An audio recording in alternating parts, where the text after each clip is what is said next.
go in and basically give you an update on what it's like in the new GS HQ.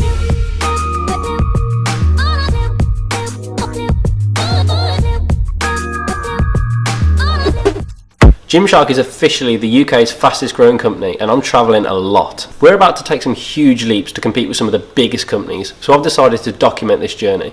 I think the best place to start is with the Gymshark story, where I started and how Gymshark started.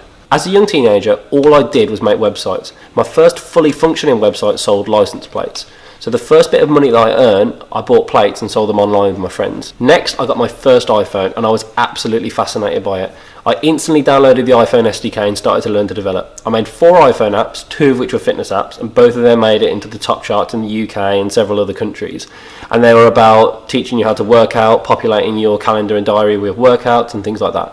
Next, I made a fitness social network website called twotone.com. It got several thousand members, but it just wasn't getting the traffic for it to be sustainable. And then the next website I made was the Gymshark website. I incorporated Gymshark in 2012 with my friend Lewis. Another time I'd spend all my day at university, then after that I'd deliver pizzas for Pizza Hut, and any time in between the two I'd spend in the gym or working on Gymshark. Now, we couldn't afford to stop because we had no money, so the solution that I thought up was to have every single supplement that you can ever imagine on the website, and we didn't stock any of them. And what I did was, when people would order off the website, it would automatically trigger another retailer to drop ship the supplement to them, and we just add a small margin to it. And I think it took about 2 months to get our first sale. And we've done a lot of world tours, and we met a lot of people at expos and stuff, and a lot of people ask me advice on starting a business. And I think the key thing that I would say, based on the way that we started Gymshark, is that you have to be creative with both the front end of your business and the back end. Because if we weren't creative enough to think of the drop shipping solution for the back end of the business, then Gymshark wouldn't exist at all. So it's from doing this that we earn enough money to be able to stock other people's brands of clothing. And when we got it, I realised that there was nothing out there like what we wanted to wear. So we spent everything we had on a screen printer and a sewing machine, and we started to design our own answer to fitness wear, which is longer, stretchier and more fitted. At this stage, that every single Gymshark product was custom made. I remember spending hours and hours printing the t-shirts, sewing the t-shirts, designing all the logos, and then printing them off, burning them into screens. This was the most manual time for Gymshark. I remember going to Body Power around this time and just walking around and seeing sort of the bodybuilders, I guess it was a little bit more boring than what it is now, and thinking that this expo is missing something huge. So I went straight to the show office and I just said to them, like, what can we afford? What can we get? We have to be here next year. And I remember literally emptying the bank account on the floor space for Body Power the following year. So after signing up for Body Power next year, the following year was spent just non-stop work. Again, just packaging orders, printing, sewing, just non-stop custom making product. It was really, really tough. The hours were long, it was non-stop, but it never really felt like work because we were always just creating what we loved. I was absolutely obsessed with YouTube. Whilst I was working, I remember watching Scott Herman and Scooby, every single video that they would ever upload. Matt August, Chris Lovato, Jeff Side, Lex, Alarm, just watched them all the time. And as massive fans, we decided to send them the Gymshark product. Lex was the first person to ever get Gymshark product, the first Gymshark athlete.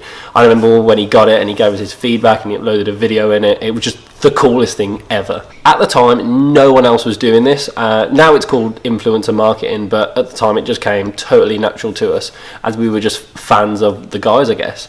At the end of 2012, we started to design the Luxe fitted tracksuit, the tracksuit and the product that would shoot Gymshark into huge growth. When we finished designing it, the minimum order quantity was so high that it costed, again, everything that we had at the time.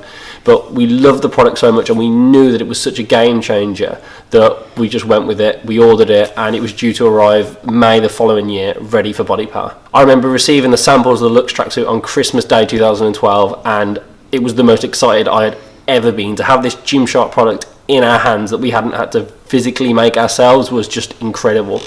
We invited Matt, Chris, Jeff, Alan, Lex to the Body Power Expo. They all said yes, and it was absolutely awesome. So we headed off to the Body Power Expo, and my dad and my brother Joe stayed back to package all the orders and cover things whilst we were away. And there was nothing that could prepare us for what we were about to experience at this expo. We went from just sort of being an online business, we'd never actually been able to see physically the people that we were affecting in person. And I remember turning up to the expo, and the second the doors opened, we were flooded. I have never seen so many people just draw into a stand at once ever. It was absolutely incredible. It was unmanageable.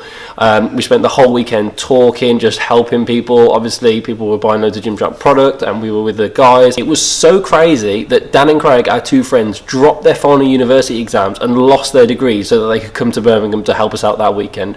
It was just so busy. Dan Blackwell and Ash Grant came and they helped us out all weekend as well. I remember they brought their friends who we didn't even know and they helped us out.